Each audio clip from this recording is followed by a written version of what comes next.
Welcome back, guys. Today we're going to dive into how to make lasting changes to our overhead mobility. One of the most common issues you hear amongst people is going to be, oh, I can't shoulder press. I can't get overhead without shoulder pain. This is not going to be shoulder injuries in general or any sort of clinical advice, but more so a framework that we can look at to improve overhead mobility and make lasting changes there so we can really, for most people, troubleshoot and get around some of these issues. So the first thing we should do in our session is some sort of passive work. So again, whether it's a lat stretch, even doing like from a cable pullover strap, just doing a light stretch there under a load.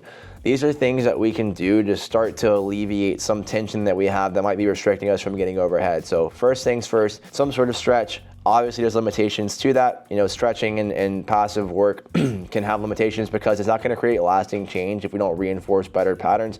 It also does have some component of load, but it can help us access better positions so that we can now do the following things. Next thing I'm going to do is do some sort of drill. One, we could do like a dead bar hang. If I'm doing a bar hang, I'm literally overhead. I can even adjust range of motion if I kind of lean back or set up differently in the rack. So I'm going to probably do some sort of bar hang or even like a single arm cable pullover. That's going to pull me overhead, right? So now I'm kind of getting a full, 0 to 180 degrees of shoulder flexion.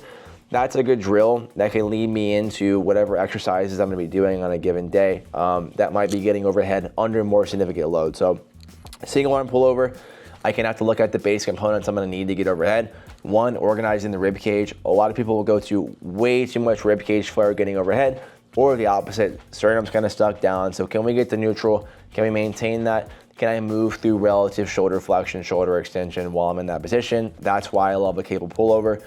Next thing I'd probably want to move into is going to be some sort of pulling motion overhead. Probably something that's a bit more loadable, like a single arm machine pull down, single arm cable pull down. I'm specifically looking at a single arm variation because I can usually get to a more neutral grip that's going to match shoulder width. It's an exercise that I can fit more to my body, my structure, and neutral grip specifically because I can get more expressive of external rotation. We're getting overhead, we're looking at shoulder flexion and ER are going to be associated together. So kind of the same cues. I want to get to a more neutral ribcage position. For most people, it's actually going to be working more on the stack as opposed to a flare. So can I get there? Can I maintain neutral grip? Can I allow my shoulder to move fully overhead? It's going to be easier for us to organize ourselves in a position if we're getting pulled there first. That's why I like to do the pull down first as opposed to, like when I started the video, I talked about doing a shoulder press. We're getting there, but again, I like the pull down variation because it's going to pull us where we need to be. So we can start to get kind of a cognitive awareness and also kind of just prime the position, right? If I do a pull down first, I'm now accessing the same positions and the same degree of shoulder flexion extension I might be accessing in something like a landmine press, but I'm getting pulled in the position, a bit easier to organize myself. Finally, let's do our shoulder press. We could choose just like a dumbbell shoulder press. We could choose like a machine shoulder press. I like doing a landmine press or even like a single arm Viking press if you're lucky enough to have one of these machines because it allows us to get our arm more out in front of us so we can get more expressive of shoulder flexion, shoulder external rotation. We can have a bit more of a demand on organizing the rib cage as opposed to a bench where it's not going to be as important because we have external stability.